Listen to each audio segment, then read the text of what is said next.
Pored učenika u ovom takmičenju učestvovali su nastavnici i roditelji učenika, koji su kao mešoviti timovi bili podeljeni u 7 ekipa. Ovo je nastavak svih dosadašnjih aktivnosti koje smo pojedinačno i zajedno izvodili prethodnih godina, a uz podršku Ministarstva prosvete, nauke i tehnološkog razvoja, kaže pomoćnica direktora osnovne škole Milić Rakić Mirko Jelena Milosavljević.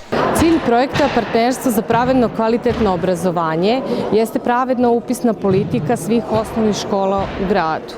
Ovaj projekat traje već 2 godine i današnje aktivnosti su u stvari samo nastavak tog već dvogodišnjeg druženja i svih onih aktivnosti koje smo što pojedinačno, što zajedno izvodili.